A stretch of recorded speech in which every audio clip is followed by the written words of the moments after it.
Hello, and you are listening to the Tech and Tonic podcast, episode 24 of season 2. This is a show where we discuss and talk all things tech. And we also always start with, the news last week. But before that, you're joining me again, Darwin and Jeevan for today's episode. So last week was, I want to say uneventful, but it wasn't. It was actually quite eventful. It was a few big events and big announcements, I think, last week. Actually, it's just one very big event and a few announcements coming up from that one big event, right? But yeah. Let's not go there first. We're talking about what happened through the whole week, right? So first things first, Razer have their new Hammerhead true wireless headphone. This is the second generation Hammerhead true wireless basically, and it comes with Chroma RGB and active noise cancelling, and it goes for 629 ringgit, which is not a bad price for not too bad. Yeah, for a wireless headphone with active noise cancelling. And the best part is that it's got RGB. Like, who would want that? Or at least, which gamer doesn't want that, right? It's RGB. I'm wondering why, though. It's going to be in your ear and flashing. Yeah, because it looks cool. I don't know. I don't know. Why do you want RGB on your laptop? Because it looks cool, right? So, I guess that's that pull factor in that sense, I think. Honor also launched something, not really launched. They revealed the Honor Magic 3. This is a new sort of half flagship smartphone with IMAX camera and stuff like that. I think Jeevan has a bit more details on that. But yeah, we've only seen photos of it so far. We haven't touched it, obviously. Yeah, Honor's new Magic 3 is, I don't know, it looks like it's basically a Huawei Mate device from last year. Then again, they were part of Huawei last year. Yeah, so the biggest thing about this device, it's Honor's first flagship class device in a while.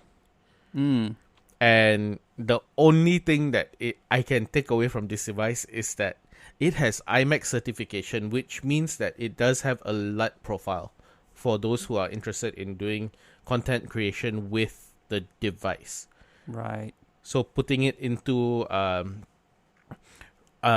Premiere Pro and stuff like that, color balancing will be really good. Very easy to do. And it has multiple profiles based on the filter that you are using for that particular scene or feel that you're going for that content. Okay. In theory, that in theory. That should be how it's like, but we don't know until we get our hands on the phone or, somebody tests the phone, right? So we don't know. There's a lot of things that we don't know about it just yet. Yeah. Anyway, Apple was also quite hot in the news for the past, not actually just last week. It's been going on for the past 2 or 3 weeks already. They were trying to make the internet a bit safer for kids. Making the internet safer is one thing, but it also introduces a lot of concerns when it comes to privacy. Correct. So what Apple is trying to do is basically put in a back door into the phone where they will be able to basically see your photos. And from your photos and your media, they're going to be able to pick out items which are related to child sexual abuse and child porn, which can then be reported to the authorities. Yeah, this sort of, to me, goes against everything that they have kind of tried to do in the past few years, because they were talking about privacy, right? And they're like, oh, your data is controlled by your hands, like in your hands, like your privacy is in your hands. Yeah, and that the FBI or whoever cannot actually access your phone even through them. This is exactly, and a complete turnaround. On top of that, we don't know whether Apple will be able to use this backdoor to monitor people. I think most likely you would be able to. That's the whole point of a backdoor, right? Yeah, and so it's massive when it comes to security. I mean, But I think there are other ways for you to yeah, basically, monitor all these things and make the internet safer for your kids. Parental control, a tighter parental control, at least, is one of them. But I yeah, think it should be done on device instead of, Apple coming up to say, hey, we are controlling this and we know all this and we know what you're doing. and on top of that, it also brings up the concern that if you're a new parent and you're taking pictures of your newborn, where will they draw the line? Yeah. So, yeah.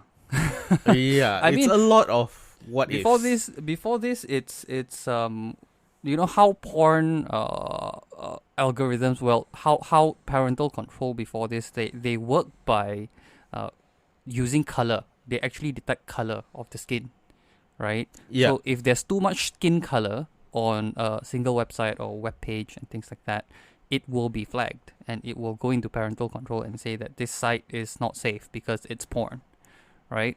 So if they're using that same algorithm in your phones and linking that to the back door, wouldn't your own photos of you in a swimsuit be flagged as well?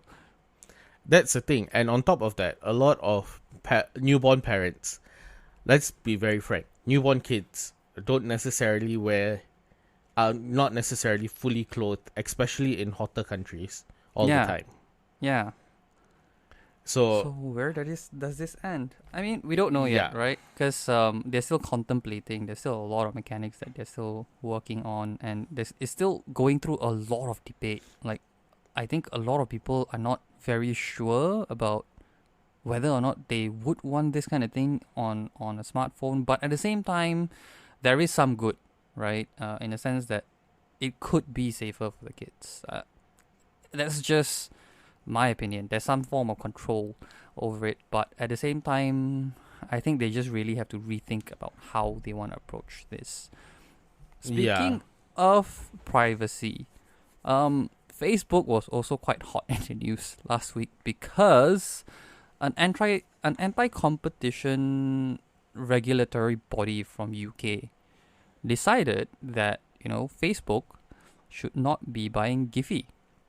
If you don't know yet, Giphy, the GIF platform, however you want to pronounce it. Okay, I don't think there's a proper way to announce it to pronounce it anyway. It's where you can find all these animated stuff that you can send to your friends, your parents, whoever lah, on your text on Facebook. Create whatever memes you want, right? And apparently, this is now owned by Facebook. Then again, what's not being owned by Facebook these days, right? yeah. Yeah. It's come to a point where it seems like they own everything. Yeah, so the UK law basically said that, hey, this is not right. This is basically them doing anti-competition, right? Because if they bought over the platform, what is stopping them from saying that this platform is now Facebook exclusive? You can't use it on Twitter. You cannot use it on Snapchat. You cannot use it on whichever social media that's not owned by Facebook. And it's not to say there's a lot out there, but it could be, which makes sense, kind of. Yeah. So they might be forced to sell the platform if they're found guilty of it, or if there's a consensus that Facebook violation. shouldn't have so much power, right? Yeah. But at the same time, I'm like, why are you specifically going after Giphy?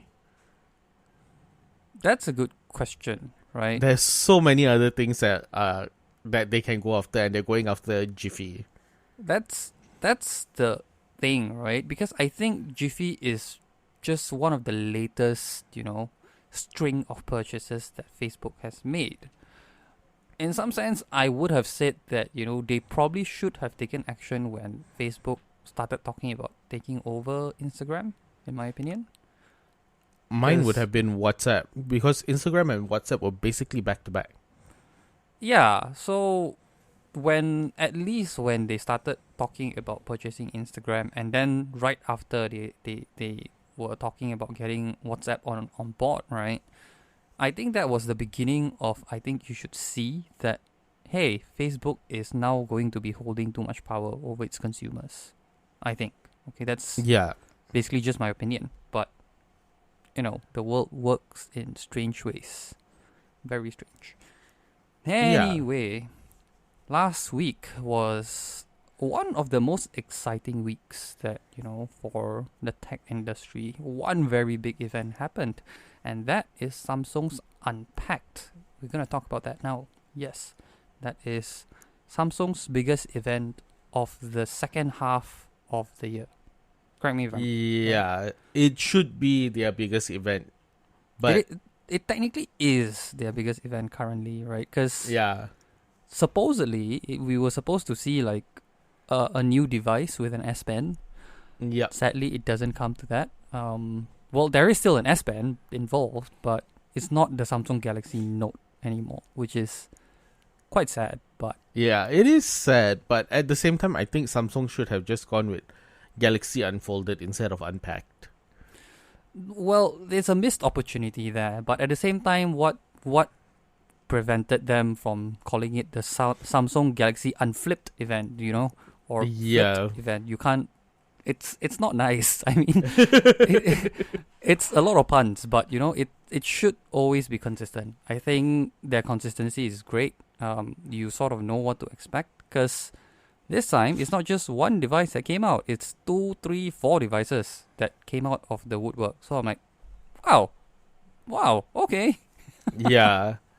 And I think this has been one of their most complete, unpacks to date. Like, they have addressed so many different needs and wants with their products. Right. I mean, and to be fair, they didn't really announce anything other than their smartphone and mobile lineup this year, right? They didn't announce anything further in terms of what's going on in full terms of Bixby and the Galaxy ecosystem, the Galaxy world, right? But they did launch the Samsung Galaxy Z Fold 3 and the Z Flip 3. I still want to call it the Z Flip 2 because there's no Z Flip 2. Well, there is a 5G model in between, but that's not a new phone. That's my biggest. It's not a Z Flip 2. It's a Z Flip 5G. Yeah. But anyway, it's to keep the consistent naming, which is fine, I guess. But it's confusing when you want to try to figure out what generation phone is this. Like, it's the same as when we were talking about the Samsung Galaxy Note, right? Yeah. Like, the Samsung Galaxy Note 20 is technically its 10th generation, not 11th generation smartphone. Yep. Right? And the Galaxy Note 9 is its 8th generation smartphone, not the 9th generation. So we have to try to keep that in mind. Well, in between, we did have was it the Galaxy Note Edge?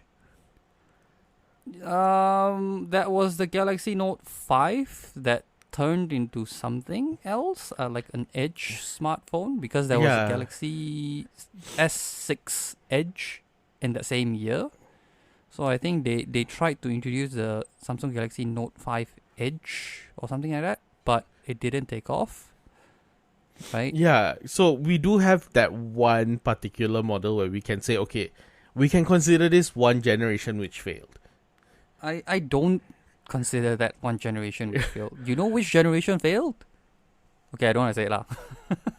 Let's just say it had an explosive mark. Yeah. So Samsung's not very happy when we actually mentioned that a few times. But no, but then I think this year, what they have done with the devices is really, really a step up. I mean, compared to what they had last year, right? Last year, they introduced the Samsung Galaxy Z Fold 2, the Z Fold 2. And if I'm being honest, I reviewed it and I kind of liked it. I saw the point because finally it's a product that feels like a full product. Like, it's not experimental anymore. The only complaint I had about it was that the software still feels very experimental, right? The UI is still a bit annoying. Yeah, but which they actually addressed in the Flip, not the Fold. No, well, I would say that the Flip was more optimized because the screen size is more akin to like a normal smartphone display, right? And on the Z Fold 2, they promised the UI to be fixed in the sense that it's going to fit the Fold even better, like that big factor screen, that really odd size screen, even better. And in a sense, they did some changes on the UI. Like YouTube looks a bit more polished in the sense that you can use the second half of the display as the comment section, or you can use the camera to control and stuff like that. That's kind of what they did on the Flip, but it still doesn't work properly on the Z Fold 2. Like for a foldable device that opens up to such a big display, it's still kind of unpolished, I would say. Yeah, so I think it's also because a lot of the folding features like that made sense to us, like even your multi-angled folding and stuff like that, came with the Flip. It didn't come with the Fold 2. It did.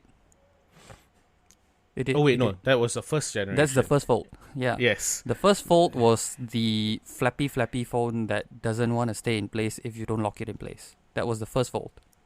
And the one that gave us a heart attack. Yeah, and the Z Fold 2 does address a lot of that problem. Like the hinge is a lot stronger. The display feels a lot better. The crease, although it's still there, is not as bad. It actually feels sturdy, right? It didn't have waterproof features on it, which I can completely understand, because the hinge is very difficult to work with. Yeah, and I think they addressed it this year with the Z Fold 3 and the Z Flip 3. Yes. Not 2. So, so they did address the waterproof function. It's now IPX8. Yeah, IPX8, which is great. Like, yeah, it is great, but I also understand why they don't have dust proofing. Because we've seen how the hinge works. Yeah. So the hinge, you will get dust into the hinge. It's inevitable. You can't do anything about it because it's a gap. You can't seal the hinge. It's a moving mechanism. You cannot seal the hinge. So no matter what you do, dust will get in there. But the hinge is basically still that same hinge that has the brush and stuff like that to prevent the dust from going into the the essential internal parts, which is still great. Right? Yeah, and it looks slightly thinner this year. Yes, it does. It really looks slightly thinner. And I think for both, this hinge has allowed them to design a little bit more compellingly. Yes. Especially when it comes to the I think it looks a bit 3. more seamless, the design of the device itself. I think compared even to the Z Fold and Z Flip, the previous one, Z Fold 2 and the Z Flip, right? Yeah. It's so strange. I wanted to say Z Flip 2. Then, no, wait, exactly. there's no Z Flip 2. Yeah, and I think the thing that really puts this generation of foldables on a new level is the fact that Samsung is trying to make it more affordable, number one. And they are trying to bring it with a lot more features. Yeah, let's talk about the price a little later, right? Yeah. I still wonder, because we haven't touched them. This is like, let's be very frank about it. We have not actually experienced the devices. We've never seen it in real life, not even on a Zoom call, right? Yep. Because of the unique way Samsung is being run. So we haven't seen the devices, we haven't seen the experience of it, we haven't experienced it for ourselves. So in a sense, we can only take Samsung's word for it at this time. Like, oh yeah, we've improved the UI, we've optimized this for the Flip, we've optimized this for the Z Fold, right? Because both are different devices and both should have slightly different UIs. So supposedly Instagram or a lot of the apps are supposed to be able to take advantage of the Z Fold's bigger display inside, right? And now there's like an under screen camera, which is, I think, very clever. And I think if I am correct in saying this, I may be wrong, They are the first. The Z Fold 3 basically is the first viable or commercially available smartphone with an under-display camera. Am I right in saying that? I think so. Although I think Vivo might have had a commercially available phone before this, but we didn't get it here. Yeah. So I'm not sure if you can consider that viably commercially available because it's not available anywhere else. We've only seen it in photos. But one thing that I really like, I'm really questioning is it's only 4 megapixels though, the under display camera. I think that's enough because think about it this way. I use the Z Fold 2, right? And when I'm taking selfies with my friends, okay, I've almost never used the internal camera because I know that the internal camera is not that great. So I've always been like, oh, let's just use the back camera because it's 12 megapixels all around. And, you get to choose between a wide angle or, a normal angled camera. Like, yeah, it just makes more sense. I think that's the difference between the first generation and second generation Fold. Mm-hmm. Because for the first generation Fold, I would have rather used the internal cameras because they were better. Yeah, because there's 2 internal cameras, if I'm not wrong. If I remember, yeah, it was 2 or 3 internal cameras. Yeah, which was clever, but at the same time, like, why? It didn't really make sense because you had such a bulky thing to hold in your hands. Exactly, and the more camera modules you have to remember you have to put more camera sensors inside, right? And the more camera sensors there are, the more bulk you have to put in. So I think, kind of, because you're not trying to make this a photography focused smartphone. You're not selling it for its camera technology, right? You're selling it for what it can do in your life, like its productivity value, what it can be used for, its use cases, its unique use cases, especially like when you're in the train, you need to consume media quickly, or you just need to scroll through your email very quickly to find something, and you need that bigger display. And then, you can pocket it very easily after that. You don't have to like keep a huge tablet in your bag and make it heavier, right? So I think that's the whole point. So you don't actually need super high resolution cameras, in my opinion, at least. Yeah, and the other thing that they have actually improved is the screens. So this year's Fold and Flip come with 120 hertz displays. Finally. With dynamic AMOLED 2X. Finally.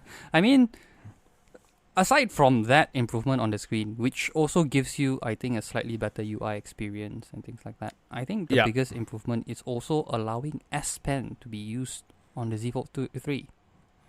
Yeah, that's quite big. That is actually quite interesting how they did it, because during the Unpack, they were actually unpacking the technology behind the S Pen. And how they're using the S Pen to protect the display itself. So you won't be able to use a regular S Pen on the Z Fold 3. Yep. You will need to specifically get an S Pen for the Galaxy Z Fold 3. Yes. Yeah, so it says S Pen for Galaxy Fold. What I'm really bummed about is that there were some rumors that they were going to pack the phone, the S Pen into the Z Fold 3, right? And that didn't happen. So I'm quite bummed about that. I'm like, why? Just give us the S Pen inside the phone already. But I understand why they didn't do it, because I think for this generation at least, they don't know where to put the space for the S Pen. I can sort of understand that, but it's still kind of disappointing because in this sense, right, from the launch of the Galaxy Z Fold 3, at least from this Unpacked event, it actually seems that while the Note series is not going to be available anymore, these are the smartphones that are going to carry the torch for the S Pen series, like for the Note series at least. This is going to be the new Samsung Galaxy Note. And guess what? It folds like a notebook. Yes, I enjoy that, but at the same time, the biggest but I have about this S Pen is that we're going back to a rounded nib. With our current generation of Galaxy Note, because it's a hard display, we were getting sharper and sharper nibs, which allowed us more precision. Yeah. So, in that sense, I guess I can understand why. Because they're still trying to protect the hinge itself, right? Because a folding display means that there's one soft bit on the display. No matter what you do, that soft bit is going to be the most vulnerable part of the smartphone. And that's why they couldn't do an S Pen in the previous generation. On top of that, I think the biggest difference is that the display is actually made of softer material. Yeah. So, in that sense, I understand why they're doing this with the S Pen, and I am happy that actually they're doing it. Although we have to take a step back, or at least, compromise a little bit, I think it's good. Because this is, moving forward, you're going to still have the S Pen. And especially for the Note, I think it's something that we've been asking for the past 2 years at least. And on top makes of so much sense. that, I think when you're talking about compromises, the biggest compromise with the Z Fold when it comes to the S Pen is that they're not using one big digitizer. No, they're using 2 digitizers. Yeah, they're using 2 digitizers, and at the hinge there's actually an empty spot, which they're using machine learning to fill in.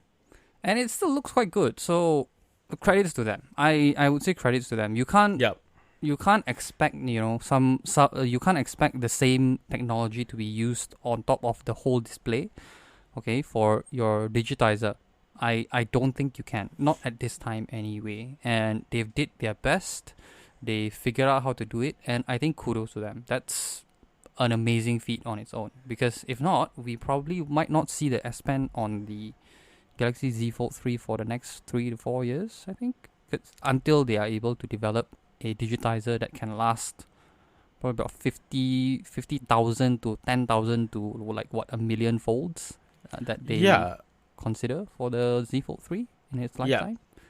But I also think another factor kudos to them in the decision not to put the S Pen in the body of the Z Fold 3 is because there is actually a spring in the S Pen. The spring is supposed to allow you to have that 4096 points of precision without you damaging your screen. Yeah, so that spring is added just as a protection to the screen, right? And I think we have seen styluses, smaller styluses that can actually have that spring. I think, okay? I think the issue is that they want to make the S Pen as comfortable to use as possible. Because if you notice, like the small stem S Pen that we have on the Note, they are really functional, they are really great, but they're not necessarily the most comfortable to use. I think they're trying to mimic that, that notepad with pen type of physical feel.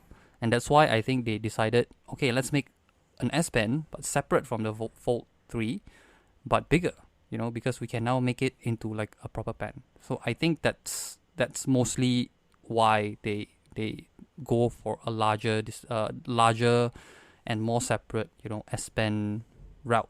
Like, it gives them the ability to do so, at least in my opinion. Yeah, and I think this year's Fold is one of the most powerful we've had. I think both of them actually. It is. The Flip and Fold both come with the Qualcomm Snapdragon 888 5G processors.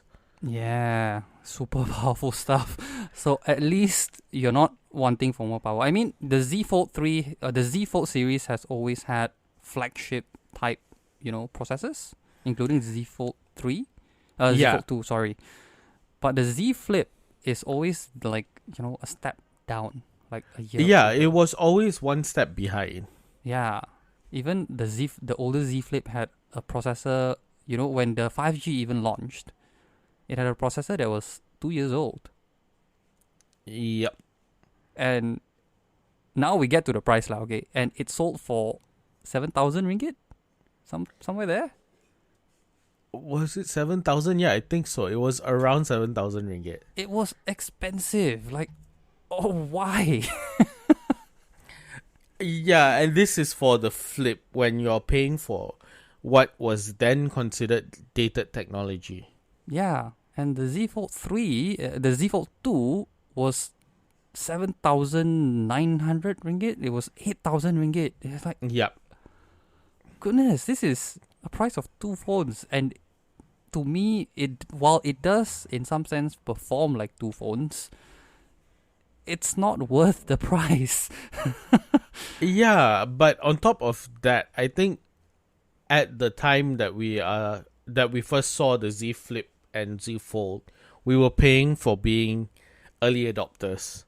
Yeah, but still, it's too much. Expensive. And we actually expected this year's Z Fold 3 and Z Flip 3 to be about the same price as last year because, hey, look, it's still quite a new technology, you have to admit. And I mean, it was sold at this price. So Yeah. it only makes sense that it's sold at the same price, right? But no, it's actually much cheaper. Yep, and I think it's also because the way Samsung has presented it during the presentation, they said they wanted this to be the phone of tomorrow, the daily phone of tomorrow. Mm. And the only way they're going to do that is to not be so premium with the phone. Yeah, I mean, early adopters aside, this is if they really want to bet their future on foldable or flip smartphones, it has to be affordable at least. And it shows because the Galaxy Z Flip 3, okay, at least the cheaper one, the 128GB storage option, is 3,999 ringgit. That's not bad. That's actually cheaper than the S21 Plus. Yeah, it's the price of a regular flagship, which is cool. It's not a very expensive price. You don't get a charger though. That's the only caveat that you have to live with. Okay, so most flagships do not come with a charger anymore. It still comes with a cable. Doesn't come with a no headphone, charger. but no charger. Yeah. So Yeah. So gotta take that even into account. Yeah. the bigger size, the one bigger with more storage, memory, yeah. comes in at 41.99 ringgit. So that is a lot cheaper than last year. Yeah, 4,200 ringgit considering. Okay. Yeah. It's not very expensive. It's really not bad as a price. Yeah, and on top of that, I think this year's design Mm-hmm. is a lot better than what we had for the Z Flip initially. I feel that the design this year looks more like a Google Pixel. To a sense, I think it's because of the dual tone when you open it. The two-tone look, yes. But I think they didn't have a choice really when it came to putting the dual tone. Yeah. Because with the larger 1.9-inch screen, Mm-hmm. if you changed any other color, it would look like last year's Flip, but with True. a big black hole. True, that is true. And I kind of like that they increased the size of the display. The outside love display, at least. Because now it's more usable. You can actually Yeah, look at it. You can actually use it. When we saw the original Flip, we're like, what are we going to use this screen for? You can use it to take selfies and to look at time and stuff like that. But it's so small. It's so small. Like, why? How can you see anything? I think the only use for that screen was just to see whether you were having calls or the time. Because I tried taking a selfie with it, and I think I told you this yesterday. It was like you needed a microscope to see what you were actually shooting. You can't see anything. It's too small. Yeah.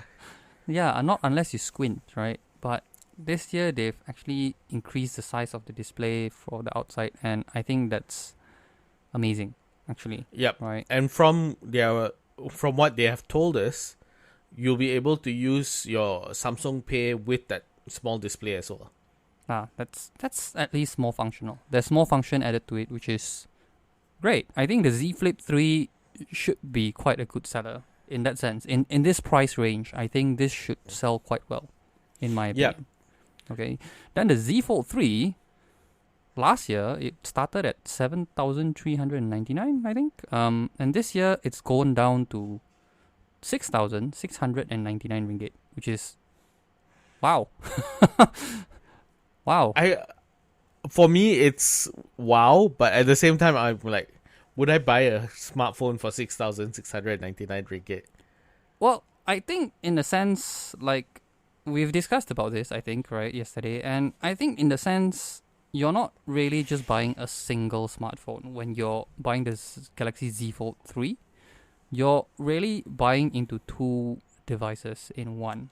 Yeah. And I think if you think about it like that, it seems like it's more worth it. Now, the only issue is if it's going to really fulfill your experience of having two devices in one pocket kind of thing, right? The bigger storage version, the 512 gigabyte version, is 7,099 ringgit, which is also not actually very expensive, right? But at the same time, yeah, you have to start thinking about, is this going to be two devices in one? Am I paying for, a device that can work in tandem with everything else that I need in a smartphone and outside of a smartphone as a tablet, right? Yep. And we cannot confirm that until we get a review or get a hold of it. And also, on top of that, we have to highlight that these prices do not include the S Pen. Yes, these prices do not include the S Pen. It doesn't include your charger. Yeah, so you have to think about that. Although in the pre-order, you can actually get like an e-store voucher for like 850 ringgit for the Z Fold 3 and 600 ringgit for the Z Flip 3. Not very small amount of money. I mean, you can get a lot of stuff, but I think the pre-orders this year is not that great compared to the years before. I think this round specifically. Yeah. So, I remember the S21 having a little bit more to their pre-orders. I think the S21 Ultra had almost like 1,300 ringgit in free gifts itself. Yeah. Yeah. And yeah, it's kind of yeah. But so I if think you want to pre-order, it's still okay, but yeah. But I think the biggest shock for me was the cameras on the folds are basically 12 megapixel sensors. Why is that a surprise? Last year they had 16? No. Last year was 12 megapixels as well. Yeah, but at the same time, like, you're so used to seeing big numbers when it comes to megapixels. And this is the first time like Samsung is actually holding back.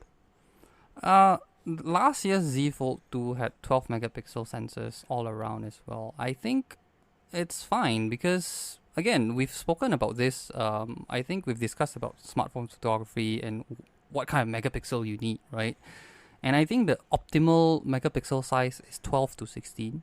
And the focus of the Z Fold, I think, is not really about photography. It's more about productivity. So the camera is there as kind of an extra feature, in my opinion. And at the same time, they have to really consider the price of it, because the more megapixels you cram into the sensor itself, the sensor gets more expensive, right? So if, let's say, they're going to fit I think if they're going to fit a 16 megapixel sensor at the back of the phone, they might have to bump the price up a little bit. At the same time, is it worth the trade-off for the price? I don't think so. I think 12 megapixel is completely fine. I'm completely fine with that, actually. I don't have any issue. It's just that I was expecting them to push it a little bit because they have been one of those companies that have been pushing the megapixel count. I think they're going to do that on the Galaxy S series now. Instead of the Z Fold and the Z Flip. And I think what we have discussed, we've also said that anything above 12 or 16 megapixels is basically overkill. Yeah, so you don't really need that. And I think that it's a good decision from them anyway to say, we're not gonna bother with the camera on this one, because we're not using this for the camera. You're not selling this for the camera. You're selling this for that factor of, you can use two devices in one. I think that's the whole focus of it instead of the camera. They will, I think, increase the megapixel count in the future sooner than we thought or we expected. Okay, maybe the next year's one, they might have a bigger sensor or whatnot. But until then, I think 12 megapixels fine. I think it's okay. Yep. You don't really need that kind of camera in a Z Fold 3, I think. It's just my opinion. You let us know what you think, And alongside the Z Fold and Z Flip, for Malaysia, at least they're going to be launching the Galaxy Watch 4. But I don't think we have enough time to talk about it. We will cover that a little later, probably next week. For now, we have to end the show. So thank you for listening in and listening to us rant about, the Z Fold and the Z Flip 3 and what we like, what we don't like, and what we expect to see from the devices. If you want to let us know what you think, you can, just let us know via our email. You can find that on www.techend.tv, or you can just give us a feedback from YouTube, from Google Podcasts or even Apple Podcasts. Just comment and let us know what you think of the Samsung Galaxy Z Fold 3 and the Samsung Galaxy Z Flip 3. I still think that their naming is a bit too long. I would like them to squeeze down the naming a little bit, but it is what it is. They are Samsung, and that's how they name things. Anyway, we are also on social media, so you can also give us feedback there. We are on Facebook, on Twitter, on Instagram, and even LinkedIn as TechNTV. That is TECHENT TV across all these channels. So yeah, that's it for today. Thank you for listening. I'm Darwin and Jeevan. We are signing off. Bye.